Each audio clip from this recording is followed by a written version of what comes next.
The guard at the gate looked like he'd stepped out of a painting, all pale skin and ice-white hair pulled back in a severe knot, dressed in black leather that belonged more to a medieval fantasy than the modern world outside the castle walls. Kira clutched her tin of cookies tighter and tried not to lose her nerve. She'd come this far. The iron gate before her was locked, and beyond it, through the darkness, she could just make out the shimmer of roses, hundreds of them, maybe thousands, their blooms luminous even in the pre-dawn gloom. She'd heard about this garden her entire life, the vampire castle's rose garden, hidden behind stone walls in the heart of the city, famous enough that tourists came from across the world just to stand outside and peer through the bars. But nobody got in. Not humans, anyway. "Excuse me," she said, her voice steadier than she felt. The guard turned. His eyes were dark, almost black, and they fixed on her with an intensity that made her breath catch. He didn't speak, just looked. "I know it's probably against the rules," she continued quickly, "but I was hoping, I'd really love to see the roses, just for a few minutes, before the sun comes up." His expression didn't change. "No humans permitted." "I know, but," she held up the tin. "I brought cookies, homemade, chocolate chip with sea salt. They're really good, I promise." For a long moment, he simply stared at her. Then his gaze dropped to the tin in her hands. Something flickered across his face, too quick to name. "You're attempting to bribe a vampire with cookies," he said flatly. "Is it working?" The corner of his mouth twitched. Not quite a smile, but close. "No one has ever tried that before." "So that's a maybe?" He shook his head slowly, but his eyes had warmed just slightly. "You should go home. It's not safe for your kind to linger near vampire territory at night." Kira shifted her weight, refusing to back down. "I've lived in this city my whole life. I've walked past this castle every single day on my way to work. I've always wanted to see inside, just once. The roses are supposed to be the most beautiful in the world." "They are?" His voice had gone quiet, almost reverent. Then he seemed to catch himself. "But that doesn't change the law. What if I just stay for 5 minutes? You don't even have to let me through the gate. I can look from here." "You can already look from there. The angle's terrible." This time he did almost smile. She saw it clearly, the way his severe expression cracked just enough to let something warmer through. He looked tired, she realized, and sad. The kind of sadness that had settled into his bones and made a home there. "Please," she said softly. "I work double shifts 6 days a week at a coffee shop downtown. I don't get to see beautiful things very often. Just this once, I'd really like to." The guard studied her for a long moment. Then, to her complete shock, he reached for the tin. "Chocolate chip?" he asked. "With sea salt." He opened the lid and looked down at the cookies nestled inside. They were still slightly warm from the oven.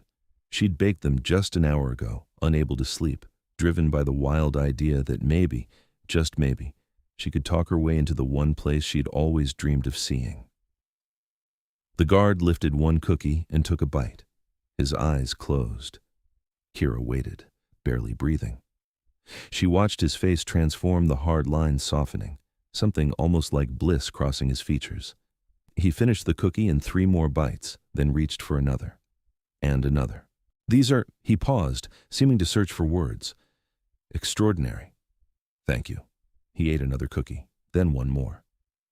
Kira watched in growing amazement as the vampire guard devoured every single cookie in the tin, eating them with a focus and intensity that should have been comical, but somehow wasn't.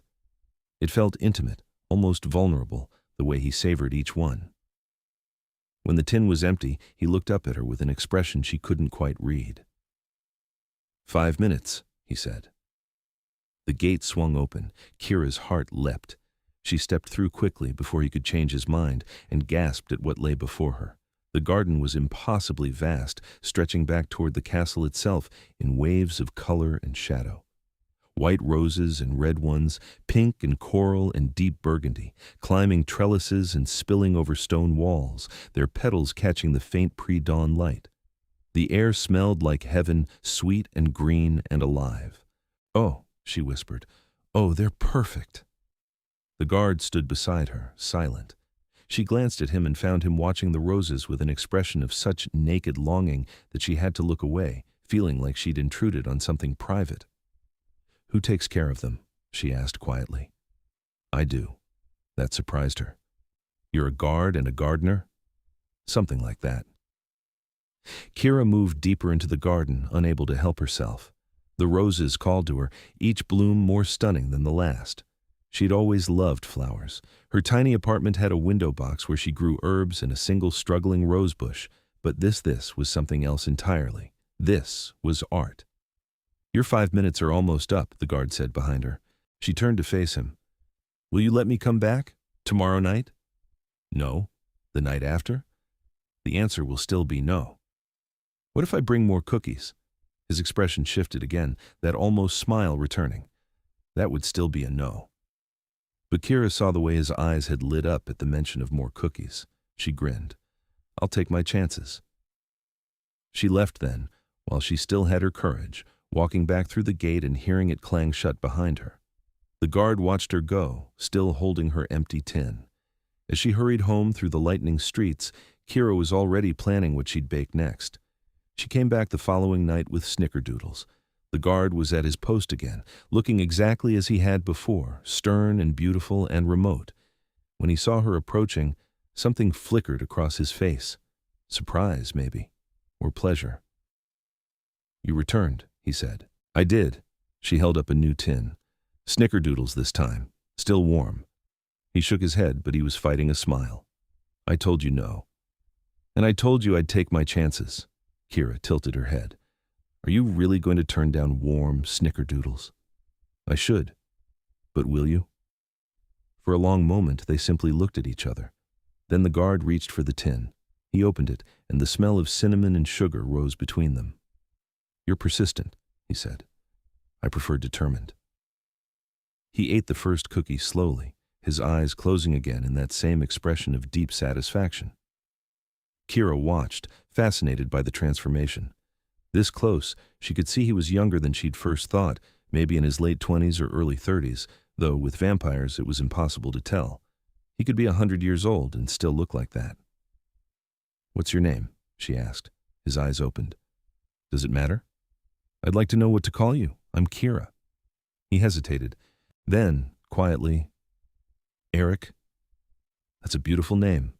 It's old." "How old are you, Eirik?" "Old enough to know better than to accept bribes from stubborn human women." But his tone was gentle, almost teasing. Kira felt warmth bloom in her chest. "Is it working again?" "Unfortunately." He finished another cookie, then gestured toward the gate. 10 minutes tonight. She could have kissed him.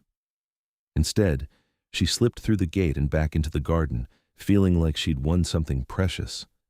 This time she moved more slowly, taking her time to really look at each section. The roses were organized by color, she realized, flowing from white to cream to pink to coral to red in a gradient that felt both natural and intentional. Someone had put enormous thought into this design. "How long have you been taking care of them?" she called back to Eirik. "Years. They're incredible. You have real talent." He didn't respond, but when she glanced over her shoulder, she saw him watching her with an unreadable expression. Kira knelt beside a patch of white roses, their blooms so pure they almost glowed. She reached out carefully, not quite touching, just hovering her fingers near the petals. "They look healthy," she said, "but some of these leaves are yellowing. Are they getting enough water?" "They get plenty of water." She leaned closer, examining the stems. "It might be a nutrient deficiency, or possibly too much shade. Roses need a lot of sunlight." "I'm aware." There was something sharp in his tone now. Kira stood, brushing off her knees. "Sorry, I didn't mean to overstep. I love gardening. I know a little about roses." Eirik's expression had shuddered again, gone cold and remote. "Your 10 minutes are up." She left without arguing, but as she walked away, she couldn't shake the feeling that she'd touched on something painful. The third night, she brought oatmeal raisin cookies and an apology. "I'm sorry about what I said," she told Eirik as soon as she reached the gate, "about the roses needing sunlight. That was thoughtless of me." He looked at her for a long moment. "Why?" "Because you're a vampire. You can't go out in sunlight, so obviously you can't give them sun. She stopped. Wait, that's not helpful either. I'm making this worse. You're trying to logic your way through an apology, Eirik said, and she thought she heard amusement in his voice. Just say you're sorry and leave it at that. I'm sorry. Accepted. He reached for the tin. What did you bring tonight? Oatmeal raisin. He made a face. Kira laughed. Don't tell me the ancient vampire is picky about cookies. I'm not ancient. And yes, I'm picky. Raisins are an abomination. They're perfectly good. They're disgusting. You haven't even tried one yet. Eirik opened the tin and looked down at the cookies with visible skepticism. Then, with an air of deep suffering, he took one and bit into it. His expression didn't change. He ate the entire cookie in silence. Well? Kira asked, trying not to smile. Adequate? Just adequate? Fine, they're good, but I still prefer chocolate chip. Noted. She watched him eat another cookie and then another. For someone who claimed not to like raisins, he was certainly putting them away. Can I ask you something? You can ask. Why do you work as a guard? You're clearly educated. The way you talk, you sound like someone important. Eric's hand paused halfway to the tin. What makes you think I'm not important? I didn't mean it like that. I just meant you seem like you should be doing something more than standing at a gate all night. Perhaps I like standing at gates. Do you? No? He said it so bluntly that she laughed. Then why do it? Because someone needs to. His voice had gone quiet again, that same sadness creeping back in. And because I'm the only one who understands what's at stake. Kira wanted to ask more, but something in his expression told her to wait. Instead, she said, 15 minutes tonight? The corner of his mouth lifted. Greedy. Opportunistic. He opened the gate. Kira spent her 15 minutes examining different sections of the garden, making mental notes. The yellowing leaves were more widespread than she'd initially thought. Several of the roses looked stunted, their blooms smaller than they should be. It wasn't a crisis yet, but it could become one. She knew she should keep her mouth shut. Eirik had made it clear he didn't want her commentary. But as she was leaving, she couldn't help herself. The white roses in the north corner need pruning, she said, and I think the soil pH might be off. If you added some coffee grounds and eggshells, that could help balance it. Eirik stared at her. You really can't help yourself, can you? I'm sorry. I know it's not my place. No, it's not, but his tone wasn't angry. Just tired. Go home, Kira.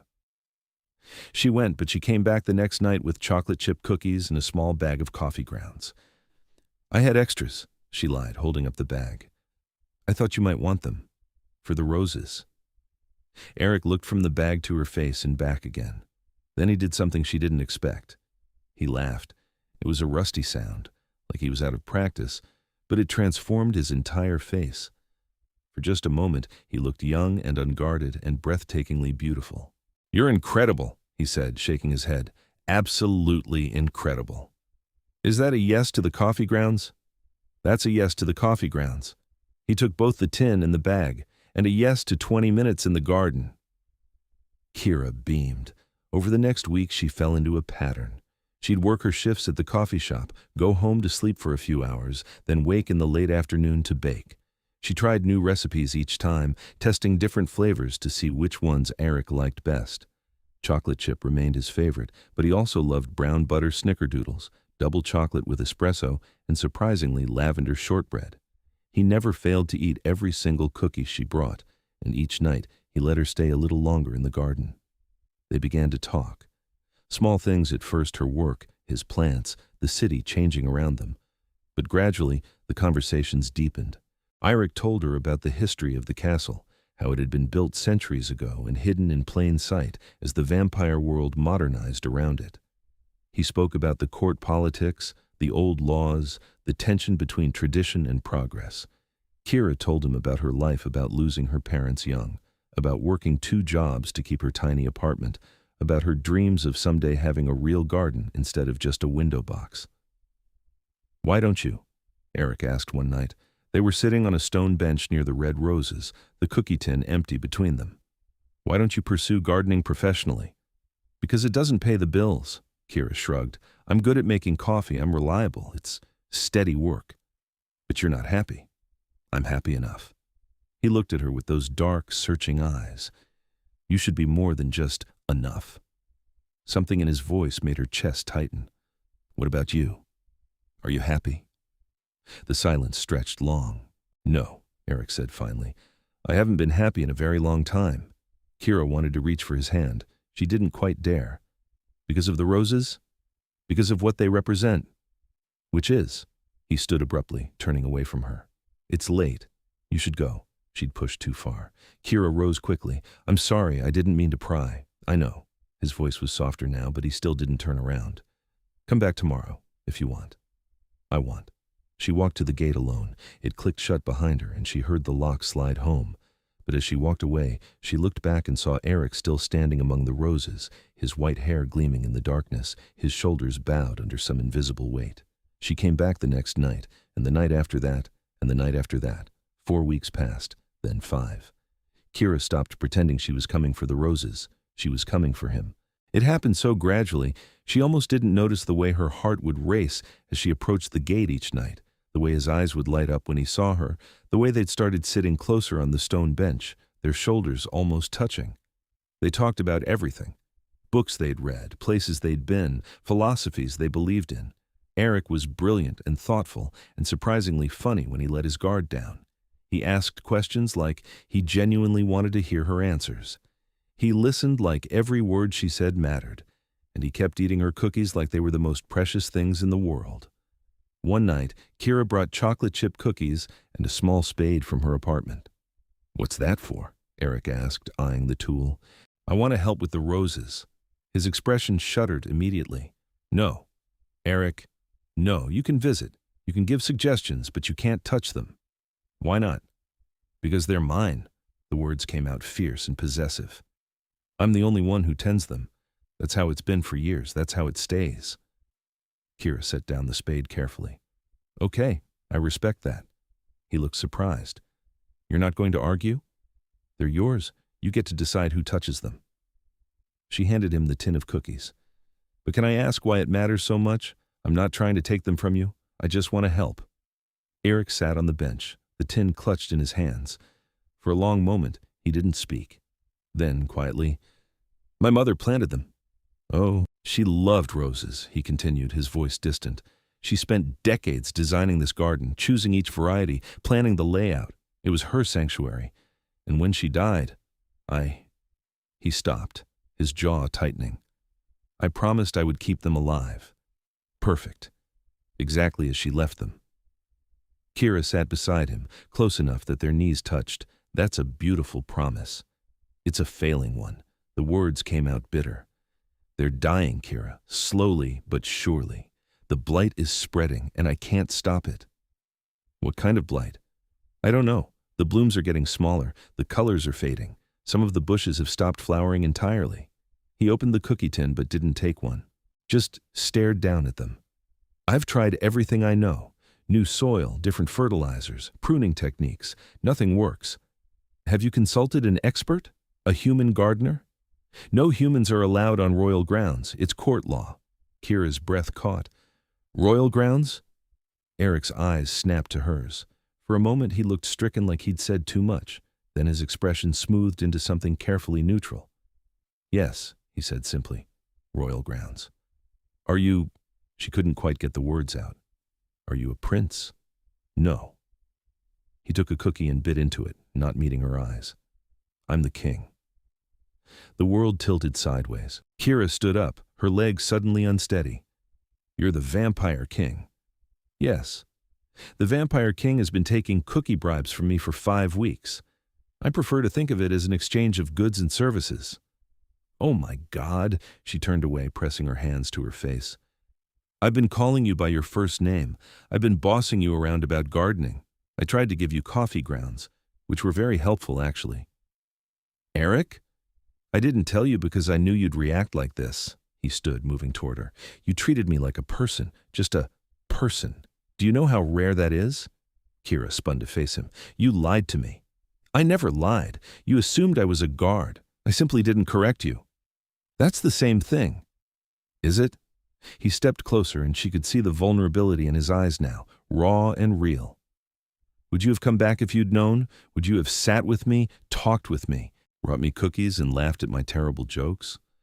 Or would you have been too afraid? She wanted to stay angry. She really did. But he had a point. I don't know, she admitted. Probably not. Exactly.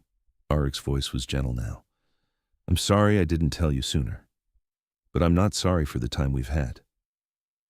Kira looked at him, really looked. At the careful way he held himself, like he was braced for her to run. At the hope and fear warring in his expression. At the cookie tin still clutched in his hand like a lifeline. The roses, she said slowly. They need sunlight. Real, consistent sunlight. That's why they're dying. I know. But you can't go out in the sun. No. And you won't let anyone else tend them because you promised your mother. Yes. Kira took a breath. What if I helped? I could come during the day. I could give them the sunlight care they need while you sleep. You'd still be taking care of them just through me. Eirik's expression flickered between longing and pain. I told you. No humans are allowed on royal grounds. It's court law. If I break it, you're the king. Change the law. It's not that simple. The court would... He stopped, running a hand through his white hair. They'd see it as weakness, putting human needs above vampire tradition. I'm not talking about human needs. I'm talking about Rose needs. Kira moved closer to him. And I'm talking about letting someone help you carry something you've been carrying alone for too long. His eyes met hers, and in that moment she saw everything he'd been hiding. The loneliness, the grief, the desperate need for connection. I don't want to put you at risk, he said quietly. If the court finds out, let them find out. Kira, do you trust me? The question hung between them. Yes, Eirik said finally. I do. Then let me help you. For a long moment, he simply looked at her. Then, slowly, he nodded. Tomorrow, he said. Come at dawn. I'll leave the gate unlocked. Kira arrived just as the sky was beginning to lighten, the world caught in that strange, in-between time when night creatures retreated and day creatures hadn't yet woken. The gate swung open at her touch, and she slipped into the garden alone. It felt different without Eirik beside her, quieter, more sacred. She got to work immediately, starting with the white roses in the north corner. She pruned carefully, removing dead growth and shaping the bushes to allow more air circulation. Then she moved to the yellowing leaves, examining them in the growing light. Nitrogen deficiency, she diagnosed, and probably phosphorus too. She'd brought supplies in her backpack: organic fertilizer, bone meal, fresh compost. She worked methodically, section by section, feeding the roses and checking their roots. Some needed dividing, others needed staking. All of them needed more consistent sun exposure than they'd been getting. By the time the sun was fully up, she was covered in dirt and sweat, but she'd made a visible dent. She came back the next day, and the next. A pattern emerged. She'd work in the garden during the day, then return at night to report to Eirik and bring him cookies. He'd listen intently to everything she'd done, asking questions, taking mental notes. Sometimes he looked pained, watching his control slip away. But more often, he looked relieved. They're already looking better, he admitted one night, 3 weeks into their new arrangement. The white roses in the north corner are blooming again, Kira smiled. They just needed a little attention. They needed you. His voice was soft. I needed you. Her breath caught. They were sitting on their usual bench, close enough that she could feel the cool temperature of his skin. He wasn't cold exactly, just less warm than a human. Eirik, she said carefully, what are we doing here? What do you mean? I mean, I come here every day, every night. I think about you constantly. I bake cookies at midnight because I know they make you happy. I'm falling. She stopped, afraid to finish the sentence. You're falling? He prompted, his dark eyes intense on hers. In love with you, she whispered. I'm falling in love with you. The silence that followed felt endless. Then Eirik reached out and cupped her face in his hands, his touch careful and reverent. I fell weeks ago, he said. The night you tried to bribe me with cookies, maybe even before that when you stood at the gate with such determination and hope in your eyes. I haven't been able to stop thinking about you. You've brought light back into a life that's been dark for so long. Kira's eyes burned. I'm human. I know. I'm going to age, get old, die. I know that too. His thumb brushed across her cheekbone. And I don't care. I want whatever time we have, even if it's just years instead of centuries, even if it breaks me when you're gone. You're worth it. She kissed him. It was soft at first, tentative, both of them afraid of breaking something precious. But then Eirik made a low sound in his throat and pulled her closer, and the kiss deepened into something desperate and claiming. When they finally broke apart, both breathing hard, Kira felt like the world had rearranged itself around her. "Stay," Eirik said against her mouth. "Not just for the roses. For me. Stay with me." Yes. They sat together in the garden until dawn began to break, Eirik holding her like she was something infinitely precious, Kira tucked against his chest listening to the silence where his heartbeat should have been. As the first rays of sun touched the horizon, Eirik pulled away reluctantly. "I have to go inside," he said. "But I'll see you tonight. You'll see me tonight, and tomorrow, and every night after that." He kissed her once more, quick and sweet, then disappeared into the shadows. Kira stayed in the garden, watching the sunrise, feeling like her life had just begun. The court found out 2 weeks later. Kira was working on the red roses, carefully training a climbing variety up a new trellis, when she heard voices from the direction of the castle, male voices, sharp with anger. She stood, brushing dirt from her knees, and saw 3 figures approaching. They were clearly vampires, all pale skin and white hair, dressed in formal black clothing that screamed wealth and power. One of them, the tallest, had eyes that glowed faintly red in the shadowed morning light. "You," he said, his voice dripping with disdain. "The human." Kira lifted her chin. "That's me. You are trespassing on royal grounds. That is a violation of court law. I'm here with the king's permission. The king does not have the authority to override laws established centuries before his reign." The vampire moved closer, and Kira fought the urge to step back. "You will leave immediately and never return. If you refuse, you will be arrested and tried before the court." "I'm not going anywhere," Kira said, surprised by the steadiness in her voice. "The king asked me to help with the roses. That's what I'm doing. The roses are vampire business. You have no place here. The roses are dying. They need sunlight care. I'm providing it." The vampire's eyes flashed. "You will leave, or I will remove you by force." "Try it," said a new voice cold as winter frost. Eirik stepped out of the shadows of the castle, and Kira's breath caught. She'd never seen him like this, dressed in formal black clothing that matched the other vampires, his white hair loose around his shoulders, his entire bearing radiating authority and power. He looked every inch a king, and he looked furious. "Counselor Theron," Eirik said, each word precise and cutting, "you will step away from her. Now." The tall vampire Theron bared his teeth. "Your Majesty, how kind of you to join us. We were just explaining to this human that she has no business on royal grounds. She has every business here. I invited her. You cannot simply invite humans onto royal grounds whenever you please. The law is outdated." Eirik moved to stand beside Kira, not quite touching her, but close enough that his protection was unmistakable. "It was written in a time when humans and vampires were at war. We are not at war now." "No, but we are separate, as we should be." Theron's gaze flicked to Kira with barely concealed disgust. "She is human. She is mortal. She is beneath you." "She is none of those things." Eirik's voice had gone dangerously quiet. "And you will speak of her with respect, or you will leave my presence immediately." "The court will not allow this," another vampire spoke up, a woman with sharp features. "You cannot break centuries of tradition for a human girl. Watch me." The 3 vampires exchanged glances. Theron stepped forward, his expression hard. "If you insist on this path, Your Majesty, the court will demand a formal hearing. You will be required to justify your decision before all the noble houses." "Fine, schedule it."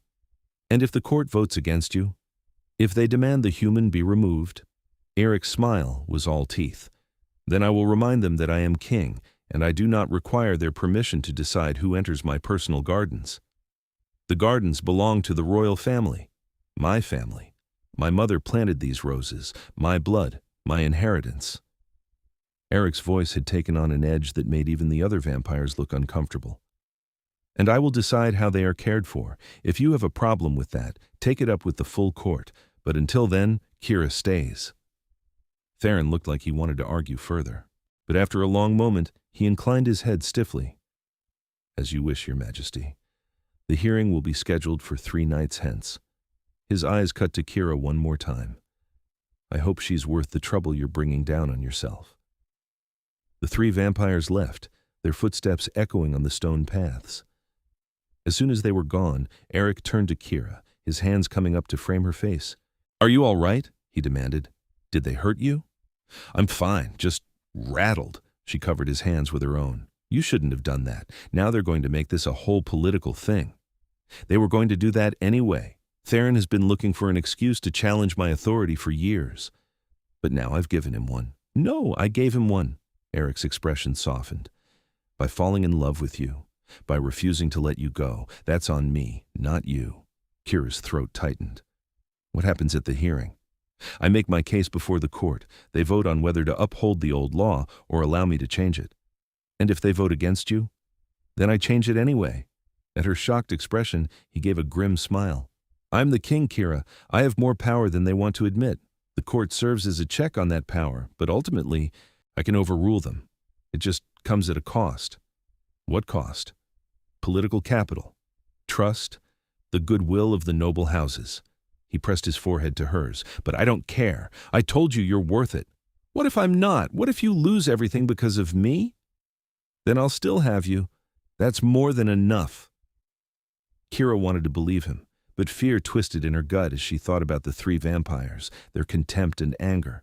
She was just one human woman. How could she possibly be worth tearing apart centuries of tradition?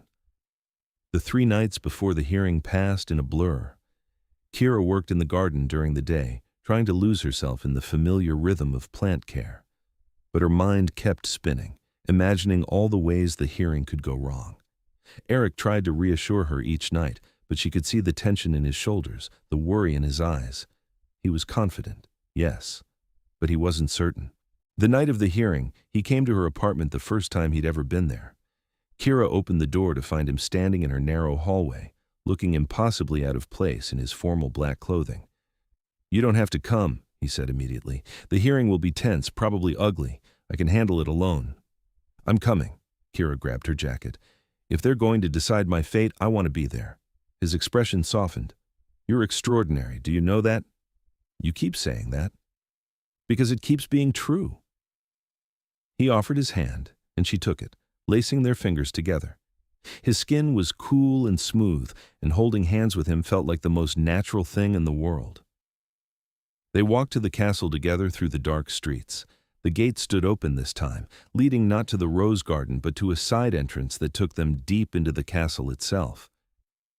Kira had never been inside before.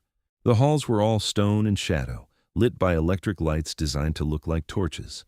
Ancient and modern collided in strange ways, medieval architecture filled with contemporary technology.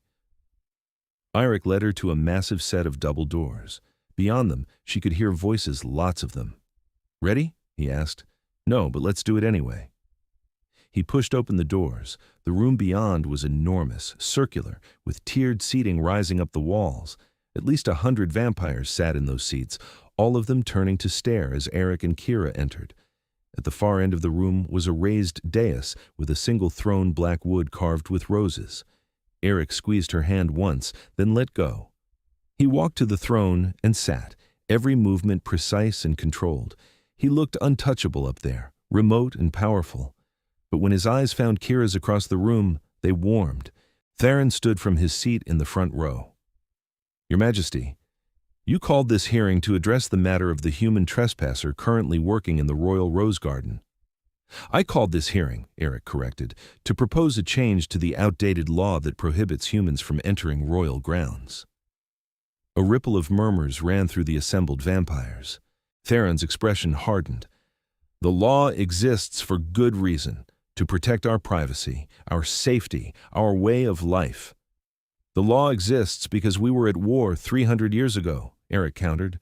"We are not at war now. We coexist with humans peacefully in this city.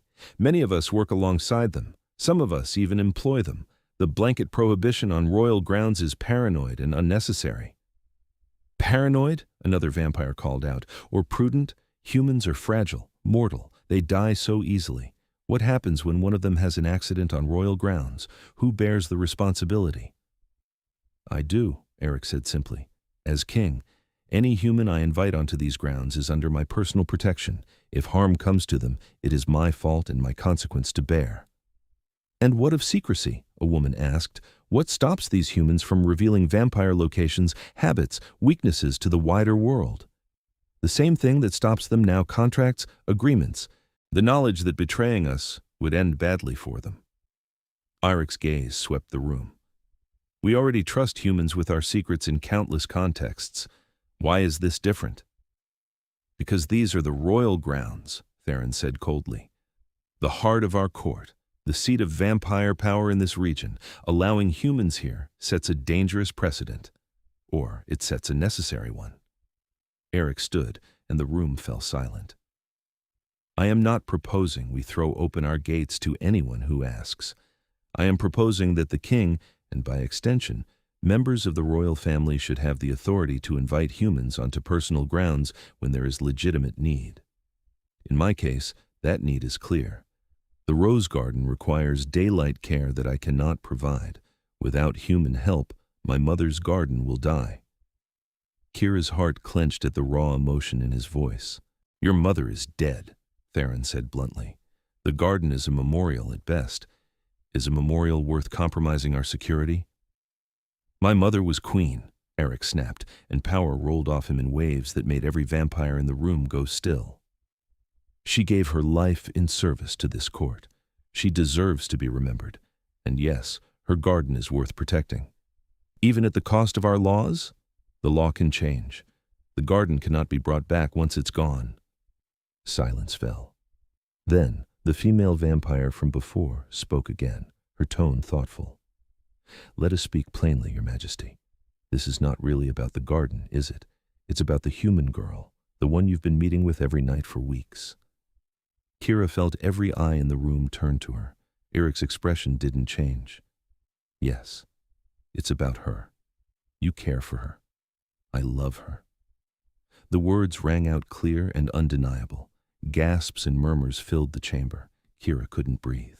She'd known, of course she'd known, but hearing him say it so publicly, so definitively, made her feel like her heart might burst. Theron's face twisted with disgust. "You would change our laws for a human you love? That is not a king's decision. That is a fool's." "Perhaps." Eirik's voice had gone quiet, but no less powerful. "But I have been king for 70 years. I have served this court faithfully. I have made decisions I hated for the good of our people. I have sacrificed my own happiness again and again. And I am tired." He looked directly at Kira, and the vulnerability in his eyes stole her breath. "I have been alone for so long." And then she appeared stubborn and kind and fearless, and she made me remember what it feels like to want to wake up each night, to have something to look forward to be happy.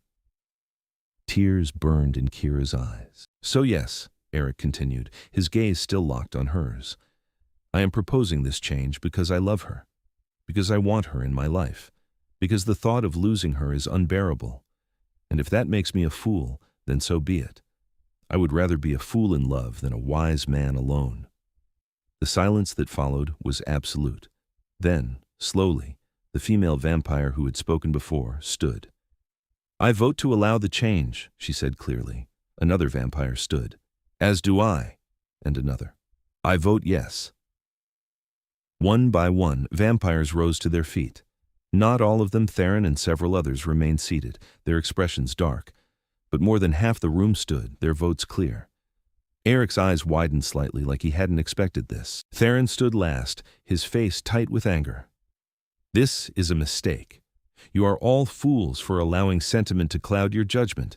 But I am outvoted." He looked at Eirik with barely concealed contempt. "I hope she is worth the precedent you have set today, Your Majesty.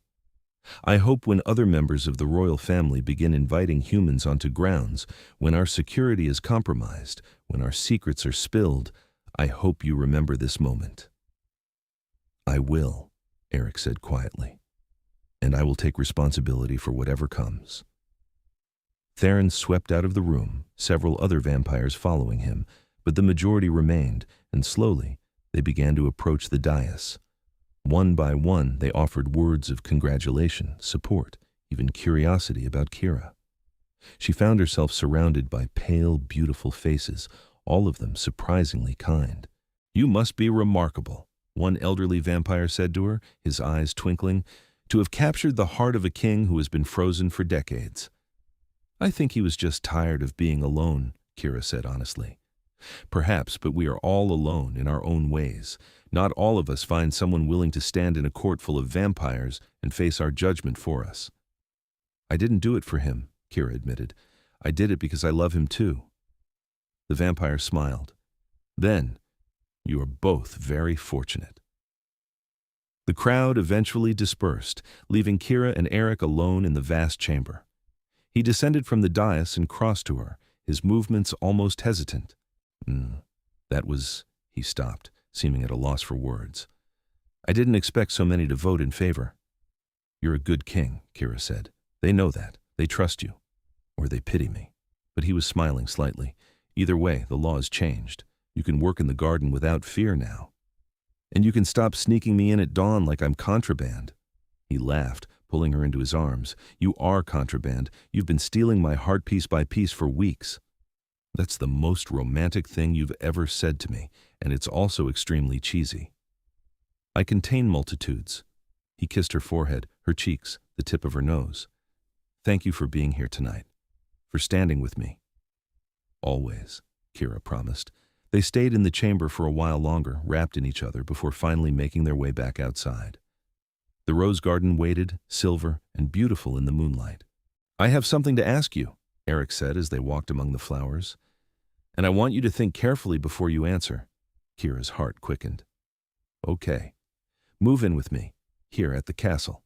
Not in the main residence, I know that would be too much. But there's a cottage on the grounds, near the garden. It hasn't been used in years, but I could have it restored. You could live there, wake up surrounded by roses, tend them whenever you wanted."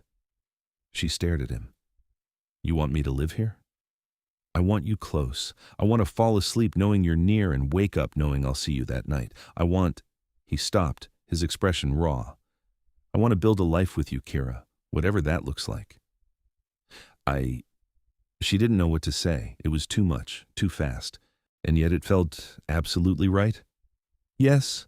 His face transformed with joy. "Yes? Yes, I'll move in. I'll live in your cottage and work in your garden and bake you cookies every night for as long as you'll have me." Eirik kissed her then, deep and passionate, pouring everything he felt into the press of his mouth against hers. When they broke apart, both of them were trembling. "I'll have you forever," he said against her lips, "or at least for as long as forever lasts." Kira moved into the cottage 3 weeks later. It took that long to restore it. Eirik had an entire team of workers make it perfect. They painted the walls cream and gold, installed a modern kitchen, filled the space with comfortable furniture and soft lighting. A large window overlooked the rose garden, and Kira spent hours sitting there, watching the flowers sway in the breeze. She quit her job at the coffee shop. It felt terrifying and exhilarating at once. Eirik offered to pay her a salary as the royal gardener, which made her laugh until she realized he was serious.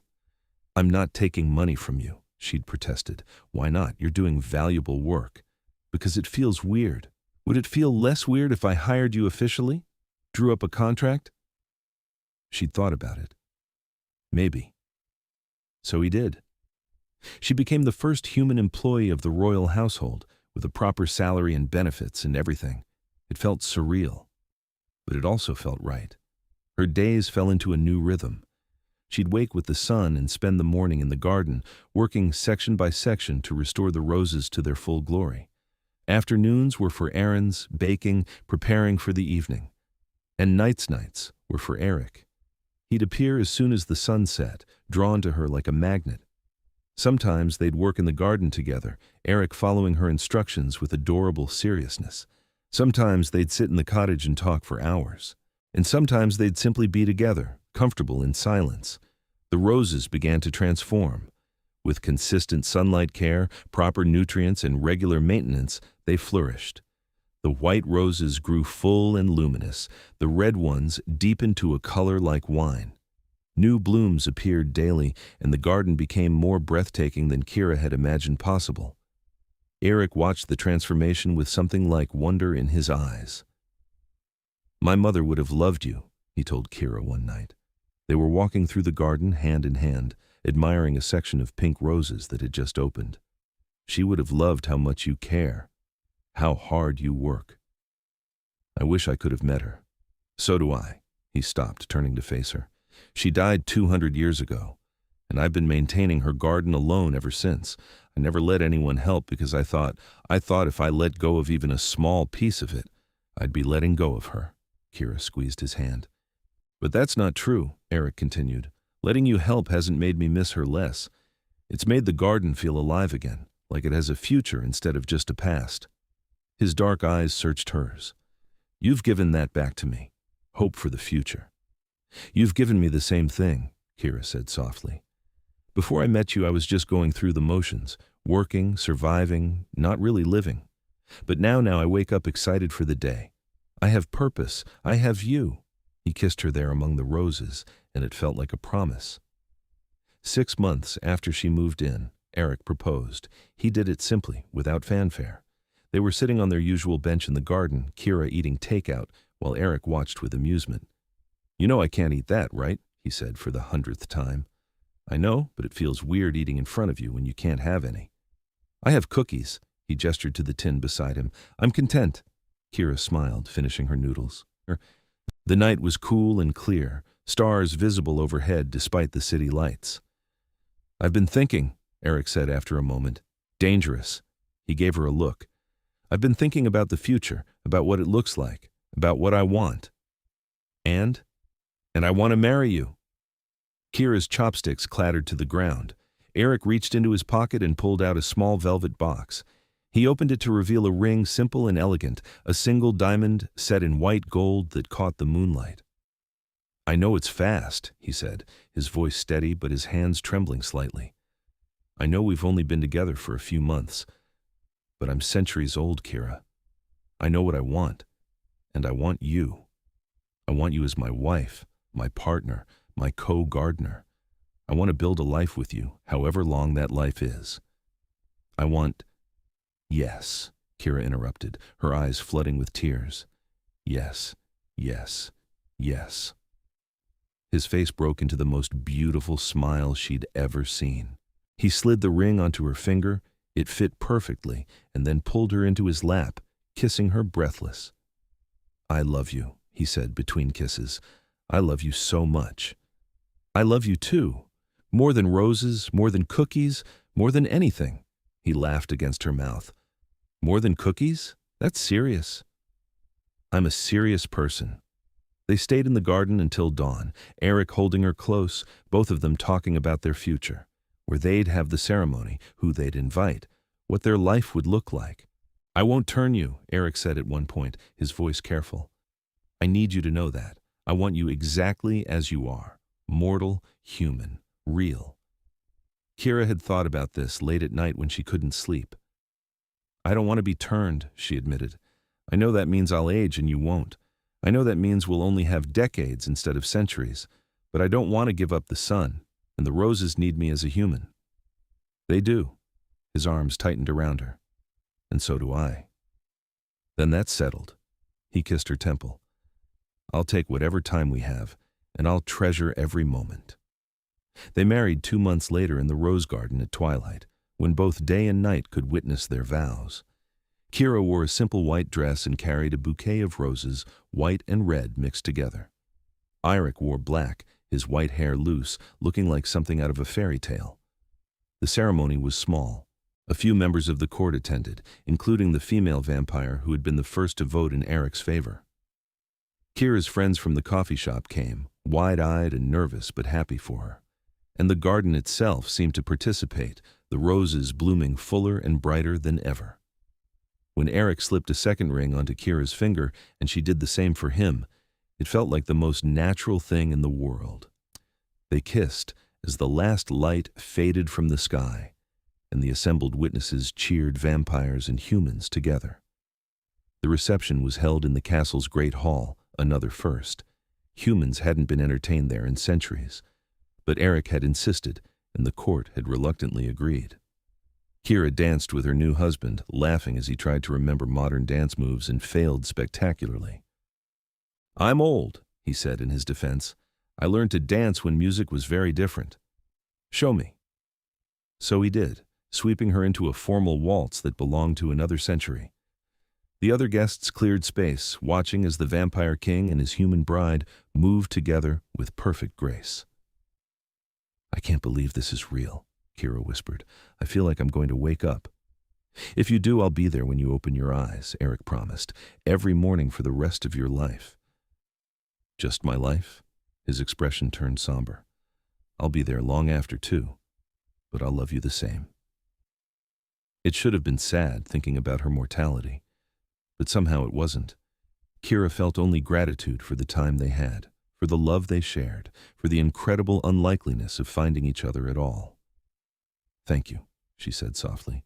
"For what?" "For eating every crumb, for letting me in, for loving me." Eirik's smile was radiant. "Thank you for bringing me cookies, for being stubborn, for saving my mother's garden, for saving me." They kissed there on the dance floor, and it felt like coming home. 5 years passed. The garden flourished. Under Kira's care, it became legendary. Tourists came from around the world just to catch a glimpse through the gates. Eirik opened it to public viewing one day a month, escorted tours only, with all proceeds going to urban gardening initiatives. It was Kira's idea, and he'd loved it immediately. She became something of a celebrity in gardening circles, the human who had married a vampire king, the woman who had saved a centuries-old rose garden. She gave interviews occasionally, always deflecting credit to Eirik and his mother, but mostly she just lived. She and Eirik fell into a comfortable rhythm. He'd join her in the garden most nights, helping where he could, content to simply be near her when he couldn't. They traveled occasionally, always to places Eirik could navigate safely. They hosted dinners for both vampire and human friends, building bridges between the two communities. And Kira baked cookies constantly. It became her signature. The Queen's cookies, people called them, though she'd never taken the title of queen. She was simply Kira, the gardener who had married a king. Life was good. It was more than good. It was everything she'd ever wanted without knowing to want it. 10 years passed. Kira was 35 now, laugh lines forming at the corners of her eyes. Her hands were rough from garden work, her skin sun-marked in ways that showed her years outdoors. She felt the difference, the way her back ached after long days, the way she tired more easily. Eirik noticed too. She'd catch him watching her with an expression that was equal parts love and grief, knowing what was coming. "I'm not dying," she'd remind him. "I'm just aging. It's normal." "I know." But his voice would be tight. They didn't talk about it much. What was there to say? They'd chosen this path knowing where it led. Instead, they focused on the present, on the garden that grew more magnificent each year, on the life they'd built together, on the small, perfect moments that made up a marriage. 15 years passed. Kira was 40 now, her hair starting to gray at the temples. She moved a little slower in the garden, took more breaks. But she was still strong, still healthy, still entirely herself. They hired an assistant, a young human woman named Maya, who shared Kira's passion for plants. Kira trained her carefully, teaching her everything she knew about the roses. It felt important, preparing for a future when she wouldn't be able to do the work herself. Eirik hated it.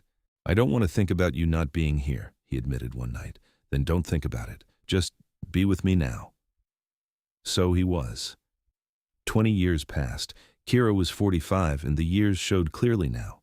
Gray streaked liberally through her hair. Lines marked her face, smile lines, worry lines, evidence of a life fully lived. Her hands were arthritic some days, making the fine work of pruning difficult. But the garden had never been more beautiful, and Eirik had never loved her more. "You're still the most beautiful thing I've ever seen," he told her constantly. "You're biased. Completely. But it's still true." They spent their nights together in the garden, talking less and simply being more. There was a comfort in silence now, in presence. They'd said everything that needed saying. Now it was enough just to exist in the same space. Maya had become invaluable, taking over more of the physical labor. Kira supervised, planned, guided. She was a mentor now more than a hands-on gardener. It was different, but it was still good. 25 years passed. Kira was 50, half a century old. It felt impossible and entirely natural at once. She'd slowed considerably now. Her back hurt constantly. Her knees protested stairs. She tired easily and needed afternoon naps. But her mind was sharp, and her love for Eirik hadn't dimmed at all. He was exactly as he'd been the night they met, pale and beautiful and frozen in time. Sometimes it hurt to look at him, knowing she was changing while he stayed the same, but mostly it just made her grateful. Grateful that he was here, that he'd chosen her, that he still chose her every single night. "I'm going to look like a grandmother soon," she said one evening. They were in the cottage, Kira's favorite place now. The garden was harder to navigate with her aging body. "You'll look like my wife," Eirik said firmly. "That's all that matters." "What will the court think? The king married to an old woman? The court will think I'm the luckiest vampire alive, because I am." She leaned into him, feeling the cool comfort of his embrace. "I love you. I love you too, always." 30 years passed.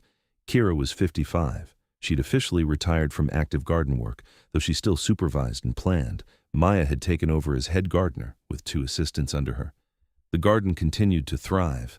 Kira spent most of her time in the cottage now, content to watch the roses through her window and remember. Remember the night she'd first approached the gate with a tin of cookies. Remember Erik's almost smile. Remember falling in love among the flowers. Her body was failing slowly but surely. She knew it. Eirik knew it. They didn't talk about it. Instead, they focused on joy, on the memories they'd made, on the love that had sustained them through 3 decades. "Do you regret it?" Eirik asked one night. He'd been quiet all evening, unusually somber. "Regret what?" "This. Me. Choosing a life with someone who couldn't age alongside you." Kira looked at him, really looked. At the face she'd memorized, the eyes she'd drowned in countless times, the hands that had held hers through 30 years. "Never," she said fiercely. "Not for a single moment. Even though everything. Eirik, you gave me a life I never dreamed possible. You gave me purpose and passion and a love that most people never find.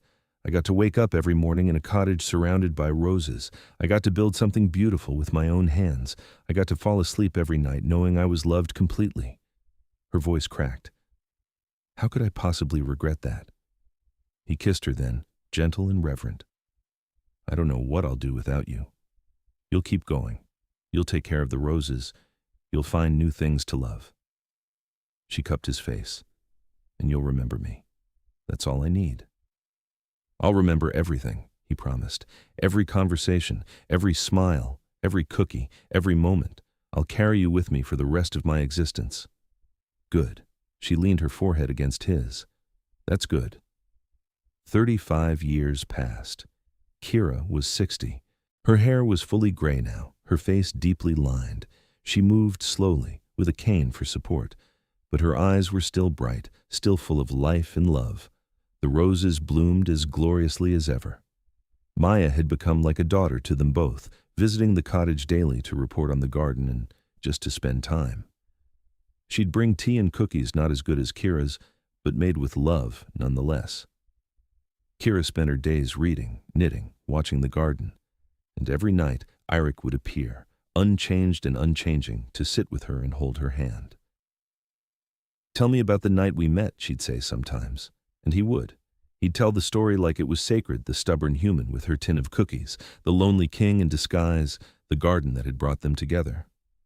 "Best night of my life," he'd always finish. "Mine too." They celebrated their 35th wedding anniversary quietly, just the 2 of them in the rose garden.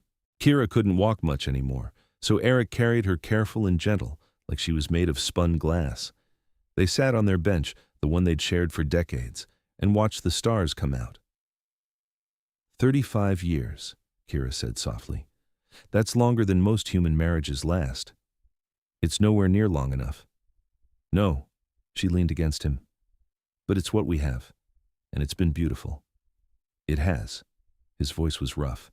"Every year, every day, every moment." They sat in silence, breathing together, being together. "Promise me something," Kira said after a while. "Anything.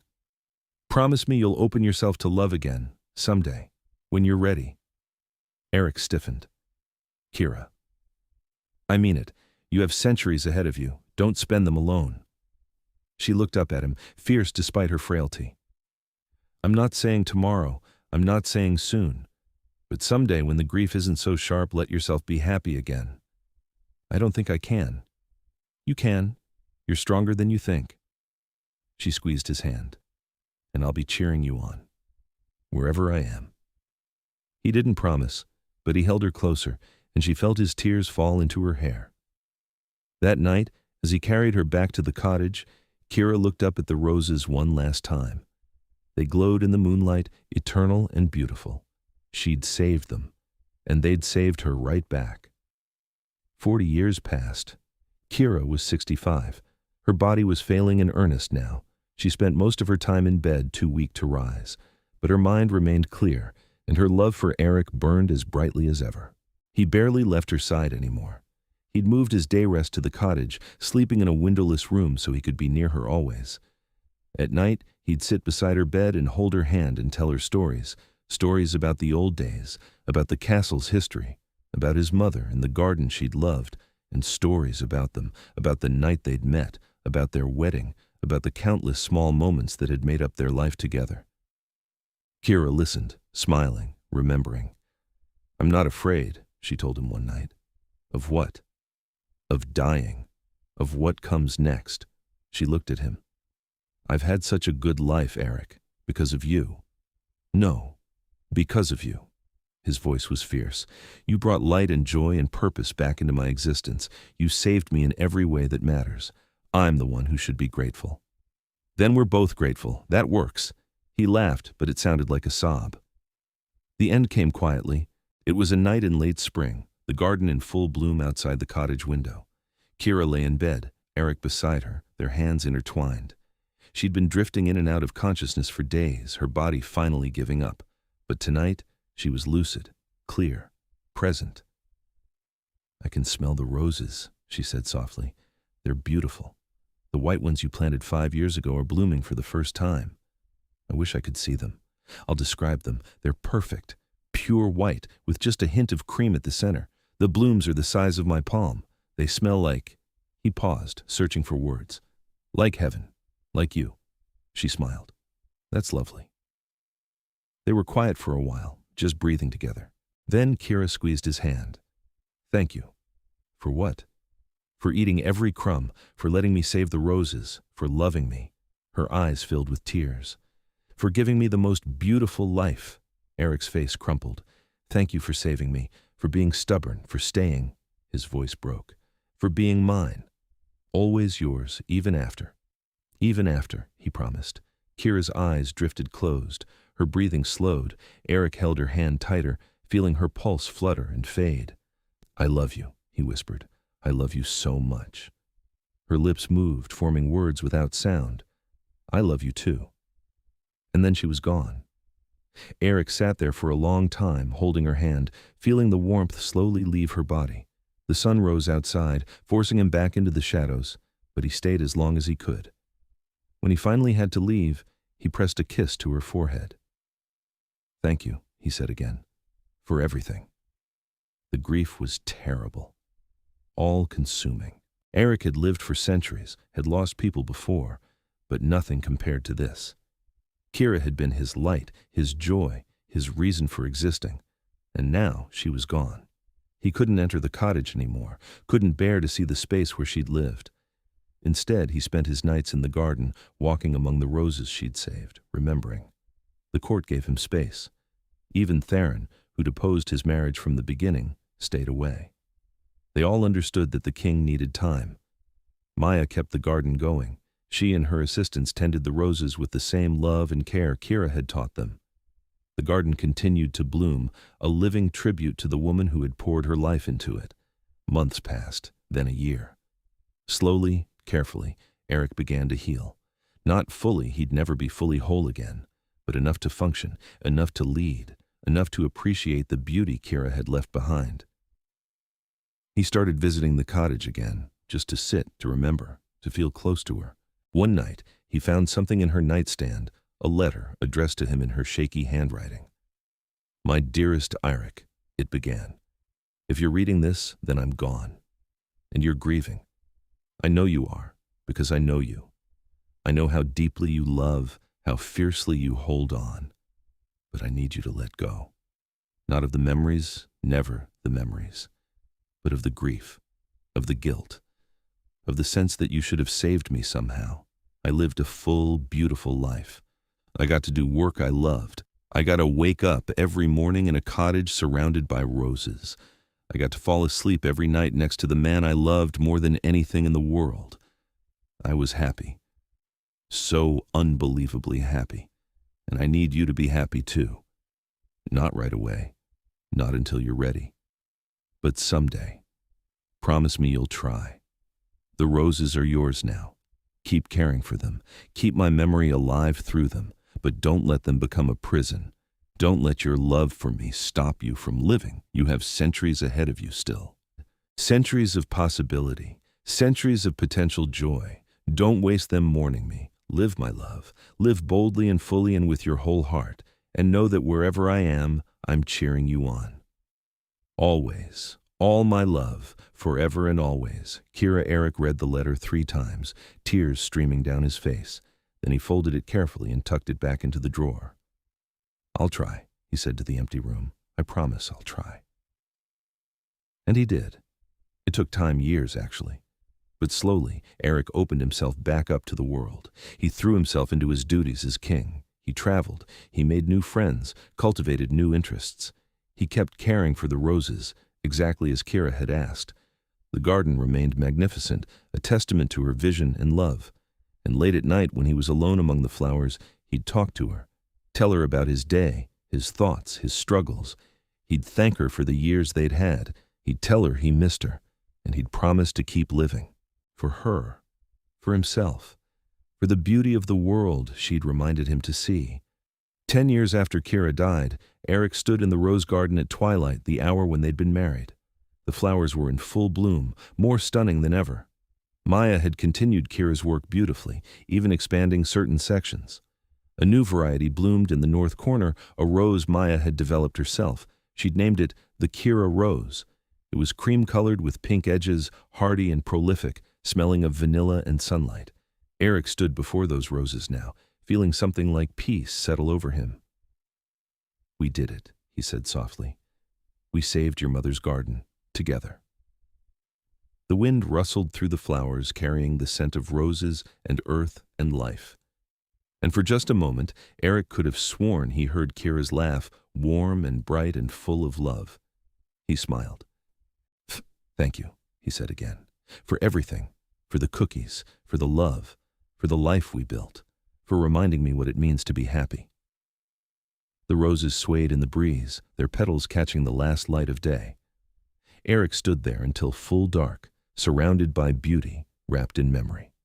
And then he turned back toward the castle, ready to face another night, ready to keep living, for her, for himself, for the love they'd shared, and the love that still remained, woven into every bloom, every stem, every thorn. The roses would grow forever. And so it is love for the stubborn, kind, fearless woman who had bribed her way into his garden with cookies and stolen his heart with every crumb.